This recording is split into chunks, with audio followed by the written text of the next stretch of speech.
What's up, Sushi Squad? We back again some more Genshin Impact, and today we're going to be talking about Ayato and how you're going to build him. Absolutely love this character so far. My quick feedback for you guys that just want the quick info of is it worth it? Yes, personally, I really enjoy this character. I find that his attacks flow very nicely.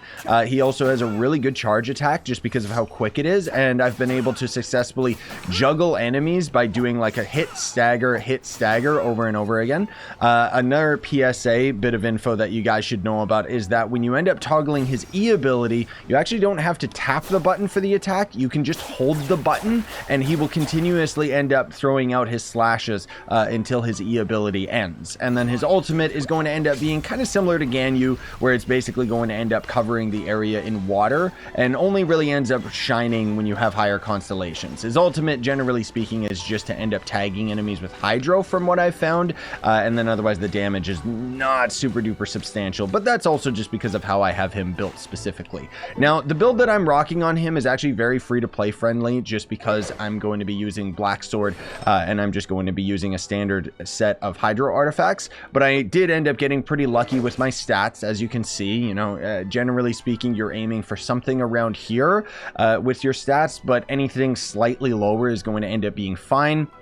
Especially if you end up having like a really good 5-star weapon that you could throw on Ayato, or maybe you end up having 50% crit rate with close to 200% crit damage, you know, that'll end up kind of equaling out. But generally speaking, you want to have a decent high amount of crit rate and crit damage respectively. And then of course there's going to end up being the bonus to the Hydro damage as well. But anyways, the weapon that I'm just using is going to end up being the Black Sword. Of course, I do have this as a Refinement 5. This is the Battle Pass sword. Another good sword that you can end up using is Black Cliff, which is the one that you can end up buying out of the monthly shop sometimes. Mist Splitter is also going to end up being a pretty good 5-star. So will Aquafina, you know, generally, or Aquafina, geez.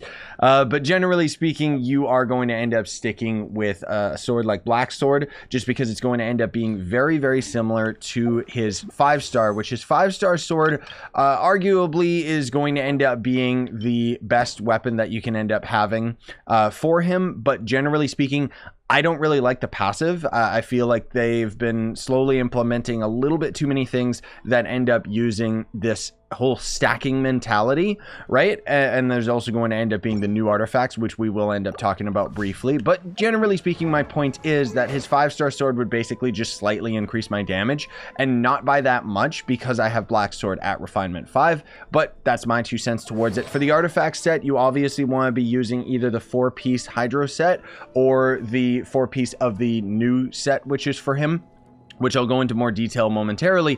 But generally speaking, I really don't like the new artifact set because it basically has a chance to stack or a chance to increase your damage, rather than this one, which just gives you outright damage and syncs up very, very well with Ayato, because you want to end up having the Hydro damage bonus, obviously, because you're using your E ability a lot. And then the 4-piece is going to be, after using an elemental skill, increases normal attack and charged attack damage by 30% for 15 seconds. So this will end up affecting his charged attacks and the way that those work. And we'll just very briefly talk about his talents and so on and so forth. But generally speaking, the stats that you're going to be focusing on for your artifacts is going to obviously be crit damage, crit rate, attack is really good, and health is going to end up being really good. So if you end up having some health artifacts, it's not going to end up being the end of the world, and generally speaking will end up being very good on him. I like to have the attack percentage for my sands, the Hydro Goblet, and then the crit rate hat or crit damage respectively.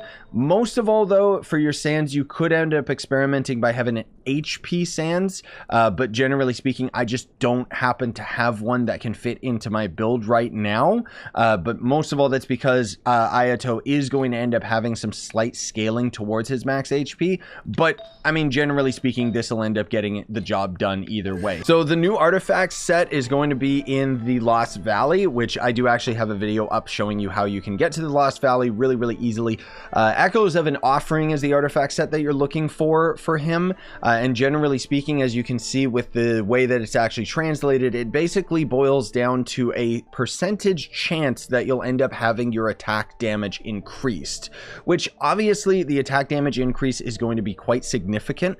But generally speaking, there was actually a mathematician who basically ended up summarizing the way that this artifact set works on Reddit, and I'll end up crediting the person who ended up doing the post originally. And basically what happens with the too long didn't read is they ended up confirming that the artifact set is RNG. So it's a 50% chance to increase your normal attack damage by 70% of your attack value. And the buff provides flat damage, which differs from most other sets that provide bonus damage, RNG bad. So just to let you guys know about that, before you end up farming that domain. Constellations, just very, very briefly, a C1 is really decent because it basically makes it so that an enemy at 50% of HP or less will end up taking 40% more damage from Ayato. His C2 actually has a really, really poor translation.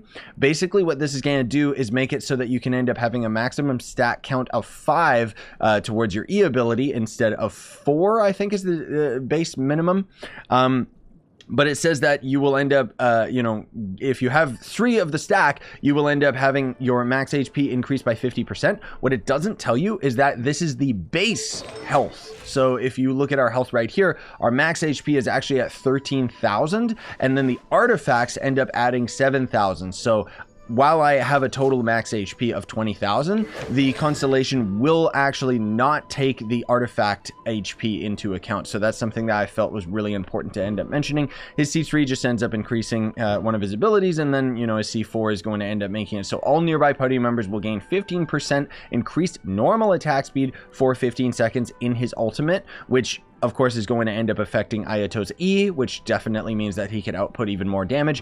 And then this C5 will end up increasing his ultimate level, and then his C6, which is absolutely crazy, makes it so that Ayato's next attack from his stacks will basically end up dealing 450% of Ayato's attack as damage, and both of the attacks will not be affected by Nami. So it basically just is extra damage. It's, you know, not super crazy impressive.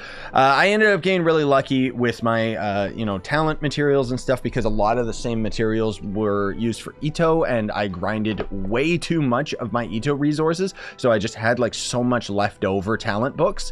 But I would recommend that depending on how you're playing Ayato, you're going to go for his normal attacks and then his E ability, because again, his ultimate, it just doesn't really stack that well just in terms of its damage. If you're trying to get reactions, then obviously his ultimate is going to be very helpful for you, but my ultimate will do maybe 4 to 5k damage per second, which, I mean, you know, obviously that's going to end up being pretty good. Maybe it's not necessarily per second, but I'm just saying it does end up boosting his normal attack damage though, so it is going to end up being helpful in that regard, but it's not very much. So if you want to just outright use Ayato as an attack character, you could honestly get away with doing his normal attack and his E and not focusing too much on his ult.